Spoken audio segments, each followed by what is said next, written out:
Hi everyone, Aaron here for Zollotech, and this is my iPhone 8 Plus. It's been out just a little bit over a month or so, and I've been using it every single day and wanted to share my thoughts with you about how it's held up. Now obviously it should be working okay, it's only a month old or so, but there are some things that are a little concerning, and one of those is the actual glass. Now it's glass front and back, as we know, and it feels really good in your hands, but the actual glass scratches much easier than I thought it would. So right now in this light you can't see it, but let me change the light and show you. So if I tilt this down, now we've got extremely bright light, and you can see right along this edge that there's a bunch of scratches just from setting it down. Now I don't use a case obviously, and this can be prevented using that, and I prefer not to use a case, and I want to show you how durable it is if you don't use a case or a skin or whatever. But if you look around these edges, you can see that there are some scratches, and let me wipe this down one more time and show you even more that there's some scratches on the Apple logo area. There's scratches along this edge right here. And this is just from setting it down like this daily. So I pick it up, set it down, and in this light you can see that these scratches right around the edge.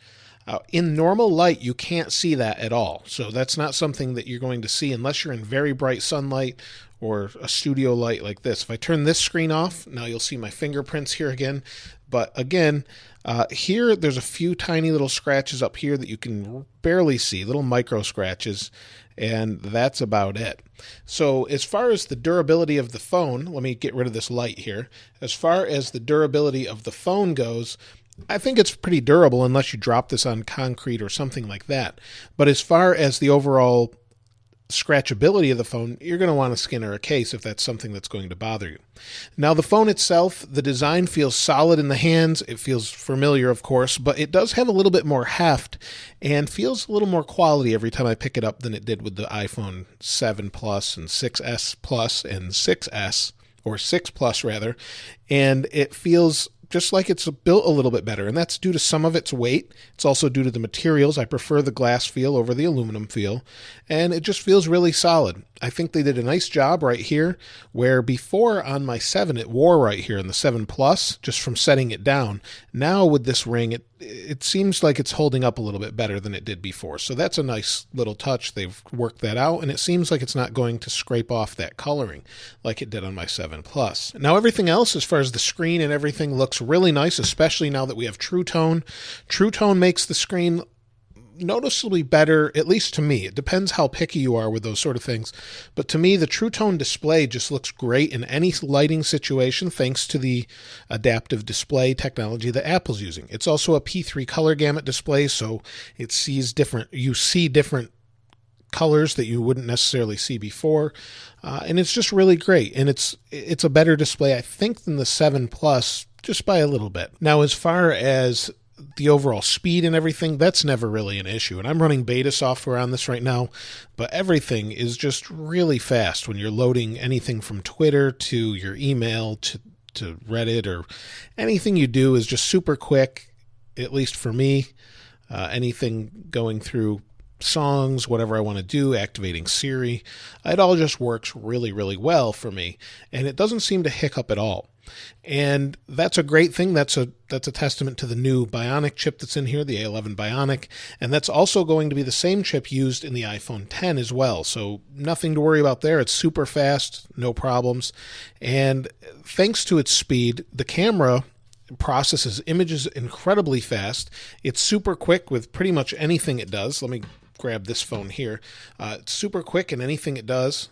And it just takes pictures fast. The pictures look good. However, in a side-by-side comparison with this and the Pixel XL and the Pixel 2, or Pixel 2 and Pixel 2 XL, this camera was actually my least favorite when I saw a video about that. And I think it's a great camera, but if you're going to put it side by side with other cameras, you may be disappointed, but I think for most people, they're going to love the camera. And the video camera is even better. In fact, I've been recording my latest videos if I'm outside. It's with a 7 Plus, and I'll soon be recording with different videos on this as well, just to check it out. And I think you're going to be pretty happy with the cameras on this. I don't think it's worth upgrading from a 7 Plus to get the camera, but I do think that the phone overall is a great upgrade, especially from a 6S or older.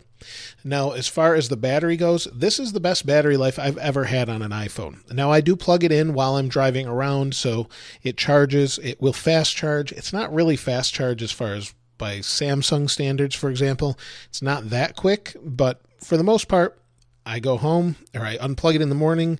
When I come home, plug it in at night, or actually just set it on my charging dock at night. When it's charged in the morning, I take it off, and it's probably 50% by the time I go to bed. So by the time I unplug it early in the morning at about 6:30, plug it in probably at about midnight, and I've got 50, sometimes 40% incredible battery life on this. Now, I'm not a light user. I don't play a lot of games, but I do watch video, and I'm on social media an awful lot and texting and things like that. So the screen is on, but it just gets really amazing battery life. I don't want to show you my current battery as far as what it is, because it's not really fair. It's been plugged in but 4 hours, but since full, I've had that kind of usage. And when I plugged it in, I was down to 70 or 60% or something like that. 4 hours, 54 minutes, 11 hours of standby. So it's been used quite a bit today, and I think it's amazing battery life. And supposedly the iPhone 10 may be a little bit better or worse. It's hard to say at this point, but we'll see once that's out. So there's not much more to say about the iPhone 8 and 8 Plus. They're great phones. It hasn't been holding up as well as I had liked. I actually thought it had no scratches until Quinn of Snazzy Labs actually tweeted that it has terrible scratches. I told him no, it doesn't, or at least mine was great. And he said, look at it under bright light, and sure enough, I did, and it has a ton of scratches. So it's not something you're going to normally notice, but it's definitely there if you're in the right lighting conditions. This particular wallpaper was sent over by Justin Furtado. I appreciate you sending that along. I'll post it in the description below so you can check it out if you'd like it. That's pretty much it about this particular phone. It's not much new from the 7 Plus. It's been great. I think it's a great buy still, but at this point, most people are looking forward to the iPhone 10. If you're on an older phone, on a 7 Plus, there's not a whole lot of reason to upgrade to this one, but it is a great phone, and I enjoy using it from time or every day, really, and it really doesn't seem to have too many issues. It has a few, thanks to the beta that I'm on, but most of the time it's pretty solid. Let me know your thoughts in the comments below. If you haven't subscribed already, please subscribe and like. As always, thanks for watching. This is Aaron. I'll see you next time.